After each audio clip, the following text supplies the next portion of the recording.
اللہ کے ساتھ ایک خاص قسم کا تعلق جب بنتا ہے تو ہی ایمان کے معاملات ہیں، تو ہی آپ کا اصل رخ اللہ سبحانہ تعالیٰ کی طرف ہوتا ہے، تبھی آپ کو اللہ کی ذات کے ساتھ ایک خاص محبت کا رشتہ نصیب ہوتا ہے، اس کی ذات کے اوپر ایک یقین کامل کا معاملہ نصیب ہوتا ہے۔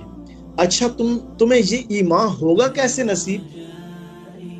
اور نیک عمل کرو گے۔ جب تم نیک عمل کرو گے تو تمہاری یہ ایمان کی شرط جو ہے وہ کامل ہو جائے گی۔ جب تمہارا محفل میں بیٹھنا اور تمہارا تنہائی میں بیٹھنا ایک برابر ہو جائے گا۔ نیک لوگ کون ہوتے ہیں؟ متقی لوگ کون ہوتے ہیں؟ وہ ہوتے ہیں نرم دم گفتگو، گرم دم جستجو، رزم ہو یا بزم ہو، پاک دل و پاک پاس۔ جو ایسے لوگ ہوتے ہیں جن کے لہجے نرم ہوتے ہیں لیکن تحقیق کے معاملے میں، تحقیق کرنے کے معاملے کے اندر وہ بڑے گرم جستجو کے لوگ ہوتے ہیں، ان کو وہ چاہتے ہیں کچھ نیا ملے۔ آج دیکھیں آپ کو ایک نئی خوبصورت سی جہت ملی، تو یہ جہت کیا ہے؟ یہ جستجو ہے۔ جب آپ جستجو کرتے ہیں تو اللہ آپ کے لیے ایسے نقطے کھول دیتا ہے، ایسے خوبصورت رنگ کھول دیتا ہے، ایسی نئی برکتیں آپ کے قلوب کے اندر ڈال دیتا ہے۔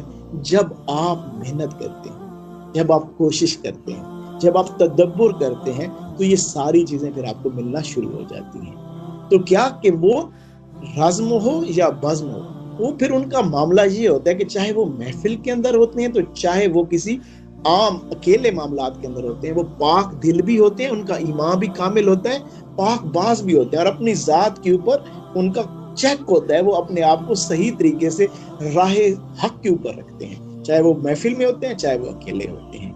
تو اللہ سبحانہ تعالیٰ بتا رہا ہے کہ بھائی دیکھو، اگر تم خسارے سے بچنا چاہتے ہو تو تم نیک عمل کر کے، اللہ کا ذکر کر کے، اپنی نماز کی پابندی کر کے، قرآن کریم کے ساتھ جڑ کے، حضور جان عالم صلی اللہ علیہ وسلم کی سیرت مبارکہ کے ساتھ وابستگی کر کے، تو تم اپنے ایمان کو پہلے کامل کر لو۔ یہ دو عمل کر کے تمہارا ایمان، پھر تم خسارے سے بچنے والوں میں ہو جاؤ گے۔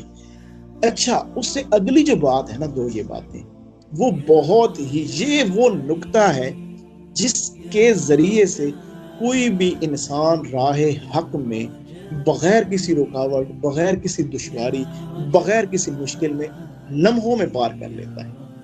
جو آپس میں حق کی وصیت، حق بات، لوگوں کے لیے آسانیاں، بھائی لوگوں تک حق بات پہنچائے، لوگوں کی دل جوئی کرے، لوگوں کے لیے راستہ نکالے، لوگوں کے لیے کوئی نہ کوئی اچھائی کا معاملہ شروع کریں، کسی طرح سے لوگوں کے دلوں کے غموں کو ہلکا کریں۔ لوگوں کو اللہ کی راہ کی تلاش ہے تو ان کی تلاش کے لیے دیکھیں، آپ خود وہ چیز آپ کیوں نہیں بننا چاہتے؟ وہ اللہ تعالیٰ کے نیک بندے جو لوگوں کی جو تلاش ہے وہ اس کو ختم کر دیں، جس کے ذریعے سے لوگ اللہ کے قریب ہونا شروع کر دیں۔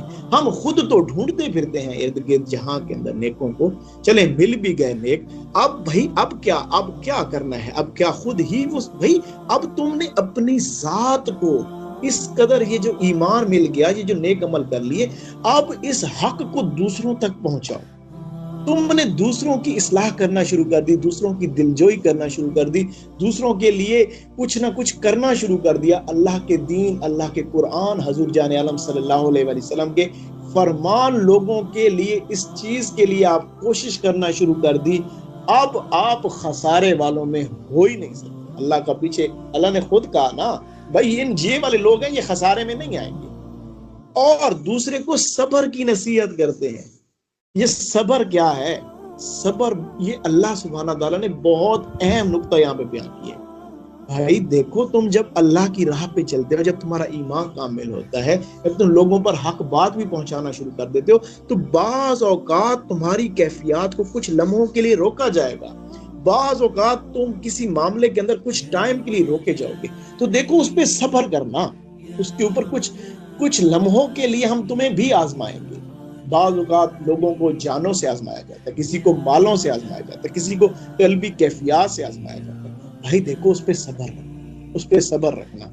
تمہارا نماز کے لیے دل نہیں کر رہا، اب جو تم نے نماز پڑھی نا، اپنے نفس کے خلاف کھڑے ہو کے، شیطان کے ساتھ آپ نے بارڈر کے اوپر جا کے جو لڑائی کر کے یہ نماز پڑھی، یہ بھی تمہارا صبر ہے۔ تمہیں کوئی تکلیف ملی، تمہیں کوئی ایسا معاملہ مل گیا راہ حق کے اندر،